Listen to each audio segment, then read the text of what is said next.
Olá! Estamos começando hoje o primeiro programa da série Fazendo Escola. Nós vamos discutir a gestão democrática nas escolas de ensino médio. Para debater conosco, os professores Célio da Cunha, que é assessor da Unesco e professor da Faculdade de Educação da Universidade de Brasília. O professor Erasto Fortes Mendonça, que é diretor da Faculdade de Educação da Universidade de Brasília. A professora Maria Badia da Silva, professora da Faculdade de Educação da Universidade de Brasília. Hoje nós vamos discutir a história e os caminhos da gestão democrática. Neste programa, vamos acompanhar o processo da democratização do ensino como princípio básico da educação. Vamos então assistir ao vídeo.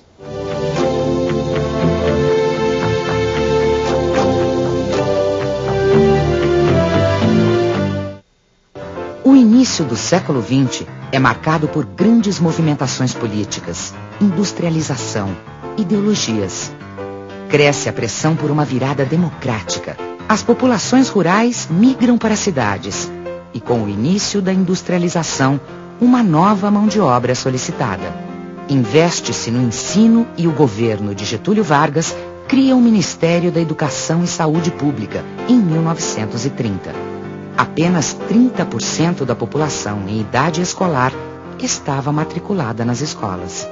Na Europa a gente conseguiu com que os estados pudessem formar sistemas públicos de educação há muito tempo. No Brasil, essa ideia, eu estou dizendo apenas ideia, ela só vem a público na década de 1930, com o movimento renovador da educação, os pioneiros da Escola Nova. Anísio Teixeira, Lourenço Filho e outros importantes educadores lançam ao público um manifesto dos pioneiros da educação em defesa da educação pública. Na hierarquia dos problemas nacionais, nenhum sobreleva em importância e gravidade ao da educação.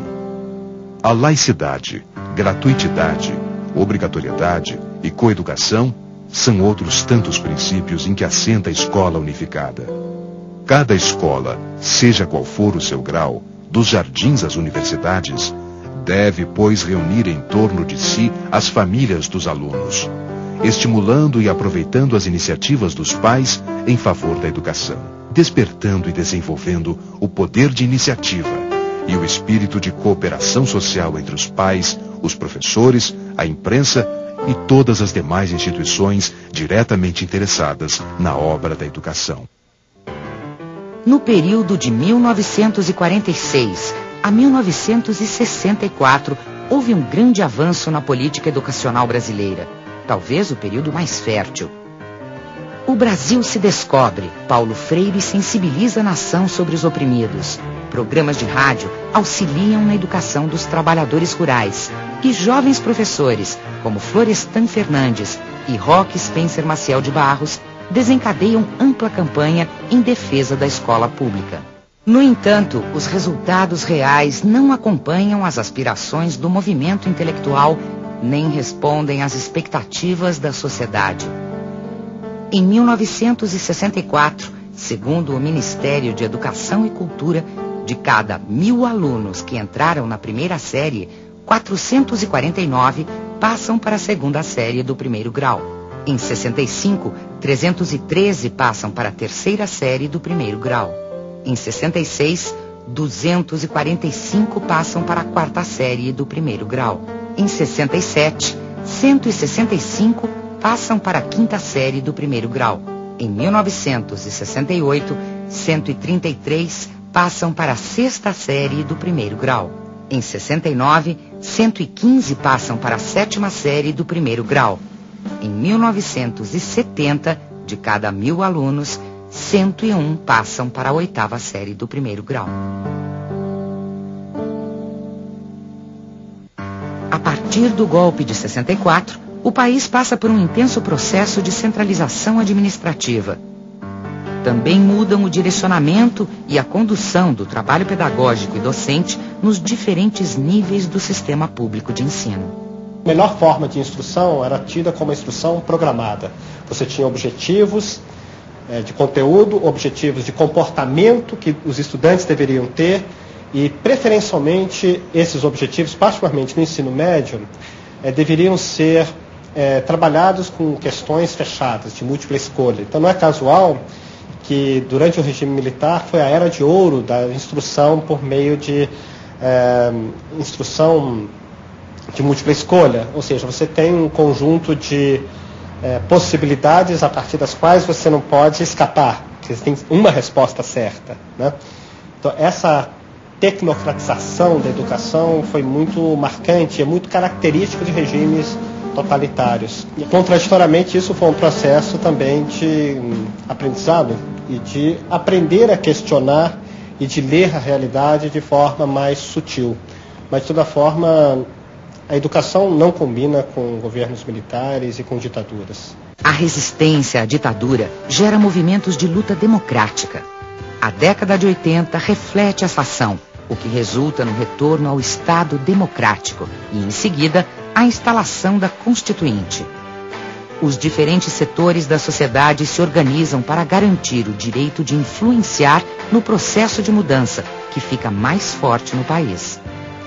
Nós tínhamos dados estatísticos que mostravam no Brasil, né, as grandes deficiências a nível de atendimento, do acesso, né, à escolaridade básica, a permanência dos alunos no ensino fundamental, né? De sorte que várias associações científicas, profissionais, sindicais e de outra natureza se reuniram e se constituíram num fórum em defesa da escola pública, a fim de colocar num capítulo de educação na Constituição princípios que garantissem uma escola ao mesmo tempo plural, aberta, igualitária e democrática. Então era uma experiência de alguém que tinha visto o que significa não ter democracia no país e ajudar a construí-la. Não ter uma educação aberta, uma educação comprometida com a melhoria de vida da maioria da população, e nós precisamos construí-la. A luta pelo processo de gestão democrática na educação acompanha o ritmo do país. O momento é de manifestações, uma afirmação dos direitos da democracia. A democratização, ela necessita de uma autonomia da escola, mas uma autonomia que esteja vinculada a uma política geral de Estado. Porque senão nós perdemos o sentido mais importante que a escola pública tem, que é o seu sentido público, de atendimento a todos. Esse sentido não pode ser perdido por uma privatização interna da escola. A escola, ela é pública, sendo pública, ela é de todos. Então todos precisam participar. Escola autônoma é aquela que estabelece normas e regras para a sua existência e funcionamento. Com essa conquista, ela estabelece o equilíbrio de forças de diferentes setores: governo, administração, professores, alunos e pais. Esse é o princípio básico, uma bandeira levantada no Fórum Nacional em Defesa da Escola Pública em 1987. Os indivíduos passam a interferir nos rumos da escola.